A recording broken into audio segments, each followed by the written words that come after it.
பாருங்க, நமக்கெல்லாம் தெரியும் சிங்கம், லயன், காட்டுக்கு ராஜா, கிங் ஆஃப் அ ஜங்கிள். சிங்கம் நமக்கு எல்லாமே தெரியும். மொத்த விலங்குகளுக்கு அனிமல்ஸுக்கும் தெரியும். சிங்கம் போய் காட்டில் மற்ற அனிமல்ஸுக்கிட்ட போயிட்டு, ஏய், நான் தான் இந்த காட்டுக்கு ராஜா, நீங்கள்லாம் எனக்கு பயப்படணும், நீங்கள்லாம் எனக்கு மரியாதை கொடுக்கணும் அப்படின்னு யாருக்கிட்டேயும் போய் அதை கேட்குறதும் கிடையாது, சொல்கிறதும் கிடையாது.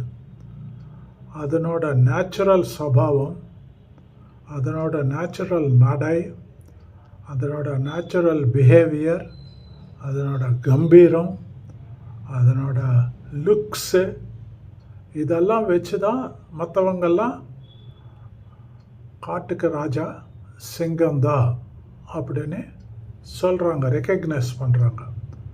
சிங்கம் தனக்கு தானே எப்போவுமே யாருக்கிட்டேயும் கேட்டதும் கிடையாது, சொன்னதும் கிடையாது, நான் தான் காட்டுக்கு ராஜான்னு. மற்றவங்க தான் அது நீ தான் இந்த ஜங்கிளுக்கு லீடர், காட்டுக்கு ராஜா அப்படின்னு சொல்லி ரெக்கக்னைஸ் பண்ணுறாங்க. இந்த பொண்ணு பேச்சு பாருங்கள். சொல்ல மறந்துட்டேன். காட்டுல வாழ்ற சிங்கம் ஒரு நாளும் மற்ற விலங்குகள்கிட்ட போய் நான் ஒரு சிங்கம் என்ன மதியங்க சொல்லி மற்ற விலங்குகள்கிட்ட கேட்கறது இல்ல. அது தன் இயல்பாலையும் கம்பீரத்தாலையும் வலிமையாலையும் தான் அது தான் யாருன்றத மற்ற விலங்குகள்கிட்ட நிரூபிச்சு கொள்ளுது. சிங்கம் மதிக்கப்படுறதுக்கு காரணம் அது தனிச்சு செயற்படுறது. சோ நீங்களும் வாழ்க்கையில தனிச்சு செயற்படுங்க, உங்களுக்கான மரியாதை உங்களை தேடி வரும்.